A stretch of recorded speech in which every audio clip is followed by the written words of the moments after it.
Hello.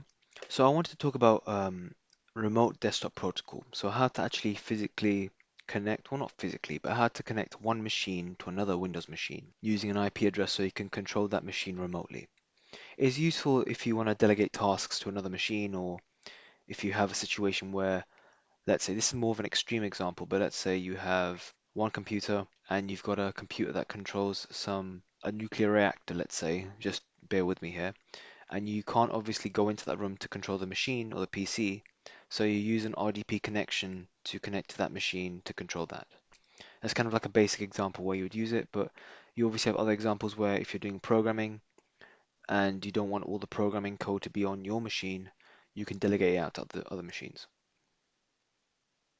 Now, let's assume that you have something like Windows Home Basic. Now, if you have the basic version, you can remote desktop out of the machine, but you can't remote desktop into the machine. And so this is where I'm kind of going to show you stuff I installed and projects that I use to get everything running. If you have Windows Professional, then you can remote desktop into the machine, and so that's pretty simple. You just do something like remote desktop connection, and then you'd put in the computer you want to go into, the IP address, and then you should be able to connect to it if the if the host machine, no, if the remote machine does have Windows Professional. But in this case, the machine I want to remote to is this one. So I want to actually physically get into from this machine to this machine, and this is Windows Basic.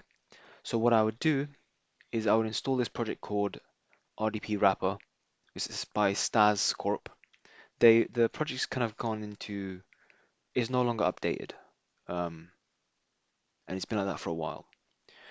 And so what you would want to do, download the project here from the executable. So let's say you're here, you want to go to releases, you want to either download the MSI file or the zip file, extract the components out, and you should have there's files, but they're grouped in different ways. So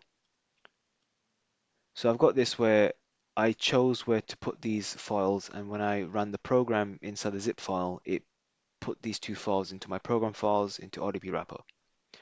And so ideally, this should work out as soon as you install it, it should work.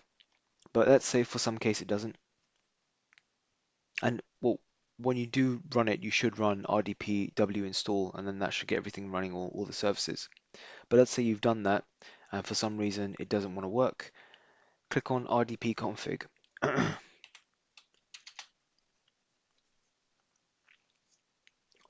let's say it's not supported. So let's say you've got everything running, and it's this part says no longer supported or is highlighted in red. Then what you'd want to do is copy the version number, so this 10.0 blah blah blah blah blah blah, and go onto the internet and just type in that issue number. So what I did was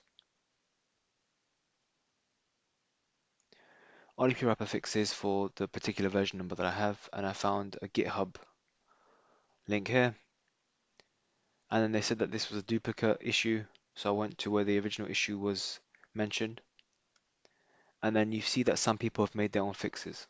So this content needs to be added to this file. So bear in mind, this is only if it stops working, and this would usually happen when a new Windows security update comes in. So Windows Security seems to think that these RDP wrappers are virus-based files, and so blocks their connection outwards and sometimes deletes some files. Now, I've used an RDP wrapper for a really long time. I haven't seen any issues occur, although I do have quite a good a security installed in my machine, so Kaspersky Security. But again, at your own discretion, use the software. I've had no issues with it, so I would recommend it. Now, let's say a window update comes in and this service becomes unavailable, or you've just downloaded it and it's unavailable on the outset. What you need to do, and this is a bit long-winded, you need to go into Start, do CMD, run as administrator, and then you want to run, I did actually make a note of this, This is like a little helper note I wrote a while ago. So you want to do net stop term service, and that stops your current RDP program that you've just installed. So the RDP wrapper runs a service called term service. It stops that, and hopefully it stops. If it doesn't, you have to do something called task kill and then find the PID number, but that's long-winded. It should work just by running net stop term service, and that kills the service. And then that allows you to edit this .ini file. Because what happens is the service runs and it uses this file, and so you can't actually edit it. So once you've done that, you then go into the program file, open the file up, and then you go to the end of it. So if I just look, let's just open this in a new tab,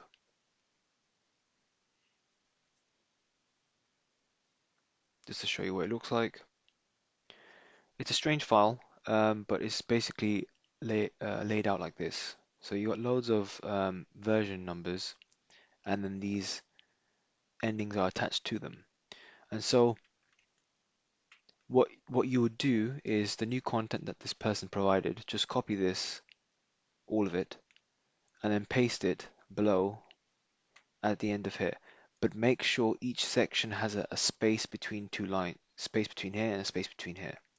And so when you paste this content, make sure there's a line between them, and then right at the end, there's an empty line here. Just copy that. You need to make sure every file has a line at the bottom, so an empty space file, and then save that. And once you've done all that, you then go into CMD again and do net start term service, and hopefully that should work. And then what you want to do is you want to exit that again, and then click the config again, and it should hopefully say fully supported.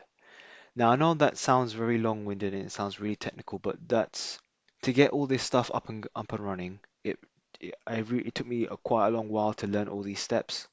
Um, and because there's a little finicky aspect to each step, so I'm trying to be thorough here. But yeah, that's how you remote desktop connect to a machine that wouldn't allow you to remote desktop into it in the first place.